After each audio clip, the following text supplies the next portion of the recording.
The night everything changed. DY jar hook. First 30 seconds to grab attention.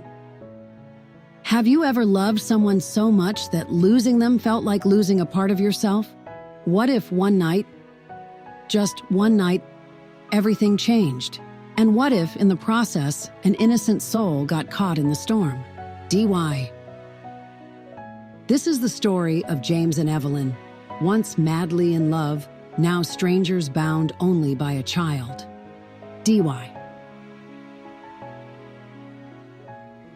A story of heartbreak, regret, and the devastating price of choices. DY. Stay with me because this is not just another love story. The first time James saw Evelyn, it was raining. Not just a drizzle, but one of those heavy Portland downpours that turned the streets into rivers.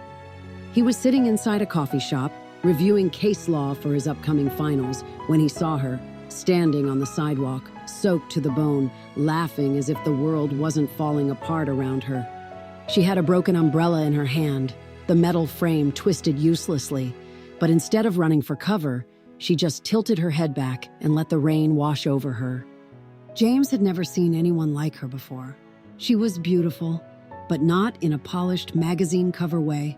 Her beauty was wild, untamed, mischief in her green eyes, chaos in the way she moved. She didn't belong in a law student's carefully structured world, and yet, when she walked into the cafe, dripping water everywhere, and met his eyes, James felt something shift inside him. "You've been staring at me for 5 minutes," she said, grinning. "Either say something or buy me a coffee." James blinked, caught off guard. Then, for the first time in a long time, he laughed. And just like that, his world tilted on its axis. They fell fast. Evelyn was a whirlwind, pulling James out of his carefully planned future and into the present. She made him skip class to drive to the coast at sunrise. She dragged him to art galleries, made him dance in the kitchen, and convinced him to get drunk on cheap wine just because it was a Wednesday night. For the first time in his life, James wasn't just existing. He was living. By the time he graduated, he knew one thing for certain. He wanted Evelyn by his side forever. So, one evening, with nothing but the sound of crashing waves around them, James got down on one knee and said the only words that had ever felt truly right. "Marry me." Tears welled in Evelyn's eyes as she whispered, "Yes." At that moment, forever felt possible, but forever wasn't as easy as they had imagined. At first, everything was perfect. A small apartment filled with love and laughter, lazy Sunday mornings tangled up in each other, late-night conversations about dreams too big for their reality. Then James got the job at the law firm, the one he had worked his whole life for. And suddenly, late nights weren't for whispered confessions. They were for case files and exhaustion. Dinners went uneaten. Conversations went unfinished. The space between them grew wider, but neither of them acknowledged it. Then Evelyn got pregnant. James was overjoyed. He promised he would be there, that nothing would come before his family. And for a while he tried. But work had a way of creeping in. One missed doctor's appointment turned into 2. One late night turned into every night. Evelyn stopped waiting up for him. She didn't say anything, not at first. She just watched as the man she loved slowly became a stranger. The first real fight happened 6 months after Noah was born. It wasn't even about anything important, just laundry. "You could at least help out, James," Evelyn snapped, exhausted from another sleepless night. "Evelyn, I just worked a 14-hour shift. I'm exhausted." "And you think I'm not?" She shot back. "I have now, slept in days. But of course, your job is more important than anything else." "That's not fair," James said, rubbing his temples. I'm doing this for us, for Noah." "No, James, you're doing this for you." That was the first night Evelyn slept on the couch. It wouldn't be the last. Their marriage didn't fall apart all at once. It was slow, a gradual erosion of everything they had built. James still loved Evelyn, But he didn't know how to fix the growing distance between them. Evelyn still loved James, but love wasn't enough anymore. Then came the night everything changed. It was past midnight. Evelyn was sitting in the dimly lit living room, scrolling mindlessly through her phone, waiting for James to come home. He was supposed to be back hours ago. The sound of the front door unlocking made her heart clench. James walked in, loosened his tie, and set his briefcase down like it was just another normal night. "Where were you?" Evelyn asked, her voice eerily calm. "At work," James replied, his voice tired. "It's past midnight." He sighed. "Evelyn, not tonight. I'm too tired for this." Her hands clenched into fists. "Too tired for what? For your wife? For your son?" James ran a hand through his hair. "I am trying." "Number, you're not." Silence stretched between them, thick and suffocating. Then James did something he never thought he would. He looked at Evelyn, the woman he had once loved more than anything, and asked, "Do you even love me anymore?" Evelyn swallowed. She didn't answer, and that silence said everything. The next morning, Evelyn called a lawyer. The divorce papers were ready by the end of the week. She left them on the kitchen counter. James found them when he came home that evening. He stared at them, disbelief flickering across his face. "This is what you want?" he asked, his voice hoarse. Evelyn looked at him, her heart breaking. "This is what we became, James." His hands shook as he picked up the papers. "And Noah?" Her voice wavered. "I'm fighting for full custody." James closed his eyes. That was the final blow. Without another word, he turned and walked out the door. And just like that, it was over. The cost of goodbye. Some heartbreaks happen suddenly, like a car crash. Others happen slowly, piece by piece, until one day, there's nothing left to break. James and Evelyn thought divorce would be the end of their pain, but in reality, it was just the beginning. DY. And in the middle of it all, a little boy was forced to grow up too fast. DY. Stay with me because tonight, the real battle begins. James didn't go home that night. After leaving the house, he drove without a destination. Past empty streets, neon-lit gas stations, and silent neighborhoods where the world seemed untouched by the storm brewing inside him. His hands gripped the steering wheel as his mind raced. He always knew things between him and Evelyn were bad. But divorce? It felt like a word meant for other people. Not them. Not the couple who once danced barefoot in the rain. Not the couple who stayed up all night dreaming about their future. Not him and Evelyn. But here he was, a man whose wife no longer loved him, a father who might lose his son. James pulled into the parking lot of an all-night diner. He needed coffee, or maybe something stronger. As he walked in, the bell above the door jingled. A waitress glanced up from behind the counter, eyeing his wrinkled suit and tired face. "Rough night?" she asked. James let out a dry chuckle. "Something like that." She poured him a cup of black coffee, and for the first time in a long time, James sat in silence. No phone, no emails, just him, a cup of coffee, and the unbearable weight of a life falling apart. Evelyn sat in the dark, staring at the divorce papers. She had signed them. But why did it feel like she had just carved out a piece of her soul? Noah was asleep in the next room, his tiny chest rising and falling, unaware that his world was about to change forever. Evelyn bit her lip, trying to hold back the tears. She told herself she was doing the right thing, that staying in a broken marriage would have been worse. But then why did it hurt so much? She glanced at her phone. No messages from James, no missed calls. Maybe that was the answer she needed. Maybe he had already let go. Days passed, then a week. James and Evelyn barely spoke.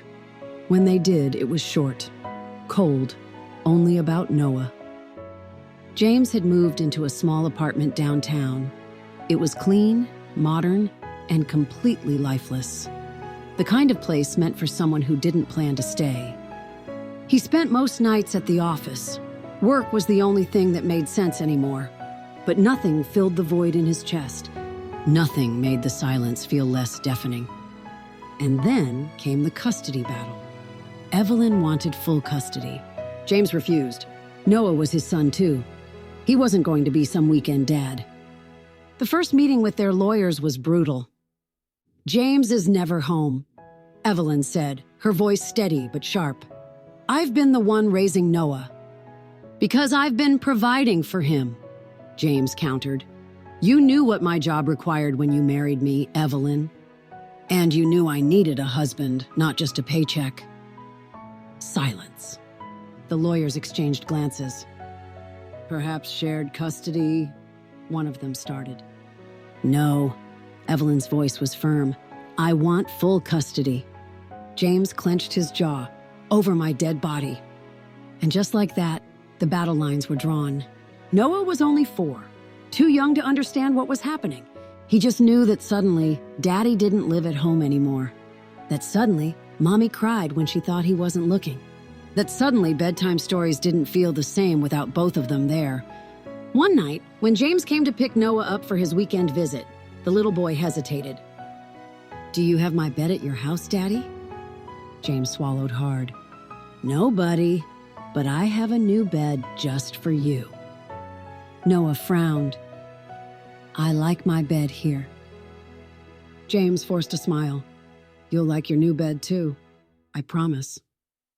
Noah was quiet for a moment. Then, in the softest voice, he whispered, "Can't you and Mommy just be friends again?" James felt something inside him break. He crouched down, brushing his hand through Noah's soft curls. "I wish we could, buddy." And for the first time since the divorce began, James felt like he had already lost. The court hearings dragged on. Accusations were thrown. "James prioritizes work over his son." "Evelyn is trying to keep Noah away from his father." "James wasn't present in their marriage." "Evelyn is acting out of spite, not in Noah's best interest." It was ugly, painful, and in the middle of it all, a little boy just wanted his family back. But there was no going back, only forward, and in the end, someone would lose. A son's silent tears. When parents break, their children don't just watch, they shatter too. The difference? They do it in silence. DY. James and Evelyn thought they were fighting for their son, but in reality, Noah was the one paying the price. DY1. Some wounds don't bleed. They stay hidden, growing deeper, until one day, TM's too late.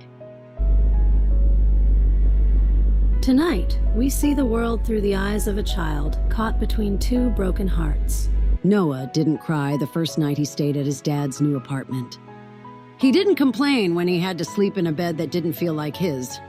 He didn't ask why his mom wasn't there to tuck him in. He just lay under the unfamiliar ceiling, staring at the glow-in-the-dark stars his dad had stuck there for him. His dad was trying. He really was. But Noah wasn't stupid. He knew things weren't the same. The next morning, James made pancakes. "Just like Mommy makes," he said, flipping them with forced enthusiasm. Noah took a bite. It didn't taste like Mommy's, but he didn't say anything. The days turned into weeks, back and forth, Mom's house, Dada or TM's house. Different rules, different routines, different everything. At Mommy's house, he could sleep in her bed when he had bad dreams. At Daddy's house, he had to be a big boy. At Mommy's house, dinner was filled with stories and laughter, at least when she wasn't sad. At Daddy's house, dinner was quiet. He could tell Daddy wanted to talk, but the words never came out. So Noah learned to stay quiet too. One evening, while drawing in his coloring book, he overheard Mommy on the phone. She didn't know he was listening. "I don't know if I'm doing the right thing," she whispered. "What if he grows up and hates me for taking him away from his dad?" Noah frowned, gripping his crayon tighter. Why would he hate Mommy? She was his favorite person in the whole world. But he loved Daddy too. Did that mean he had to choose? Another night, at Daddy's apartment, James was tucking Noah in when his phone buzzed. Work. Noah watched as his dad sighed, rubbing his temples. Daddy, do you have to go? James hesitated. No, buddy. I'm staying with you. Noah nodded. But he saw the way Daddy stared at his phone, the way his fingers twitched like they wanted to answer. So Noah said the one thing he thought would make his dad happy. It's okay, Daddy. You can go if you need to. James frowned, kneeling beside the bed. No, kiddo. You come first. Noah didn't answer. Because if that were true, why did Daddy leave in the first place? Noah didn't tell Mommy that Daddy looked sad when he thought no one was watching. He didn't tell Daddy that Mommy still cried at night. He didn't tell anyone that sometimes, when he was alone in his room, he hugged his stuffed bear and whispered, I just want my family back. Because Noah was a big boy, and big boys didn't cry. The night Noah stopped talking. There's a moment when sadness becomes too much for a child, when words feel pointless, when silence feels safer. James and Evelyn were too busy fighting their own battles to notice Noah was losing his. DY. But the scariest part? By the time they realized, it was almost too late. DY. Tonight, we step into the mind of a little boy who stopped speaking because no one was listening. It happened on a Friday. James had picked Noah up from daycare like usual. Evelyn had sent the usual reminder texts. Don't let him have too much sugar. Make sure he sleeps by 8:30. The kind of messages that made James roll his eyes but also made his chest ache. Everything seemed normal. Until Noah stopped talking. It started at dinner. How was school today, buddy? James asked, setting a plate of mac and cheese in front of him. Noah didn't answer. He just picked at his food, staring at the wall. Noah? James tried again, lowering his voice. Nothing. James frowned. Maybe he was just tired. But then bedtime came. Do you want me to read your favorite story? No response. James held up the book, forcing a smile. Come on, kiddo, you love this one. Noah didn't even look at him. He just crawled under the blankets, turned his back, and curled into himself. James sat there, heart pounding. Something was wrong. The next morning, Noah still wouldn't speak. Not when James made breakfast. Not when he let him watch his favorite cartoons. Not even when James took him to the park.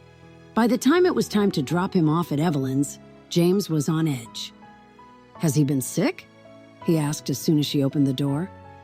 Evelyn frowned. What do you mean? He won't talk, Ev.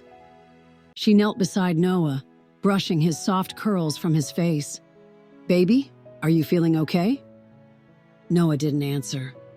Evelyn's breath hitched. She looked at James, panic in her eyes. What happened? I don't know. No! James ran a hand through his hair. He was fine yesterday, and then he just stopped. Evelyn turned back to Noah, voice trembling.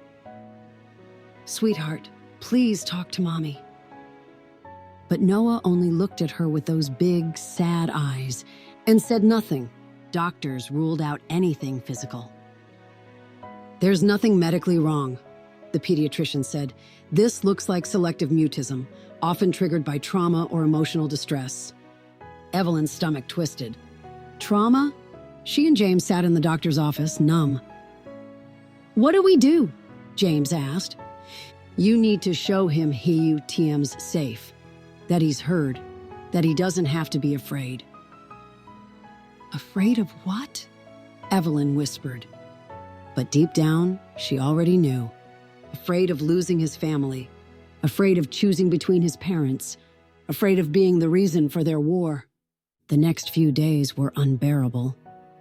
Evelyn talked to Noah, read to him, held him. James tried everything, jokes, games, even letting him stay up late. But nothing worked. Their little boy was slipping further into silence. And for the first time, James and Evelyn weren't fighting each other. They were fighting to save their son. Broken parents, broken son. A child? Yeah, silence is never empty. It is filled with everything they are too afraid to say. James and Evelyn thought they had time to fix things, but Noah was slipping further away. DY? For the first time, they had to face the truth, not just about their son, but about themselves. DY. Tonight, the battle isn't against each other. It's against the damage they've already done. Noah didn't speak for days, then a week, then 2. Evelyn felt like she was losing him. She would hold him at night, whispering, "Baby, please talk to me. Tell me what's wrong." Noah would bury his face in her shoulder, but he wouldn't say a word. At first, she blamed James. "This happened after he stayed with you," she snapped over the phone. "You think I did this?" James fired back. "I think you weren't paying attention." "And you were?" Silence. Because the truth was, neither of them had been paying attention. James sat in his office staring at his phone. Noah, his little boy. He had never felt so helpless. For years, James had fought battles in the courtroom, won cases others thought were impossible. But this? He didn't know how to fight for his son. Therapy.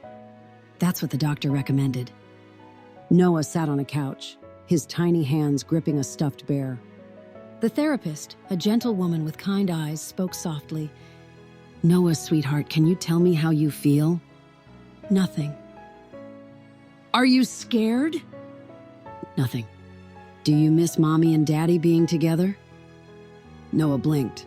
Then slowly, he nodded. Evelyn's heart shattered. James clenched his fists. This was their fault.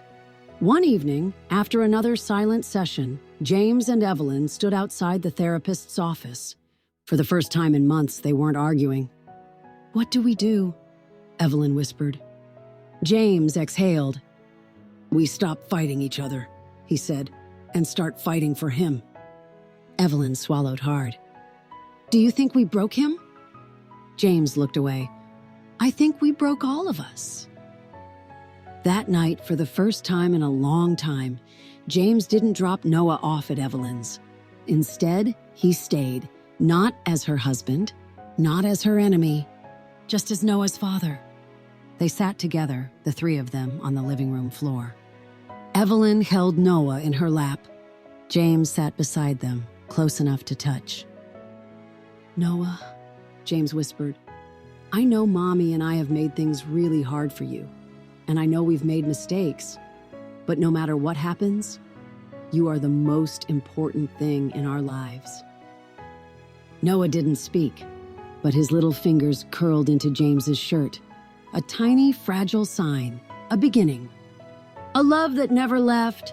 Some love stories don't end, they just change. DY. James and Evelyn couldn't undo the past, but they had one last chance to fix the future. DY1. Noah was still silent, but his heart was still listening. DY1.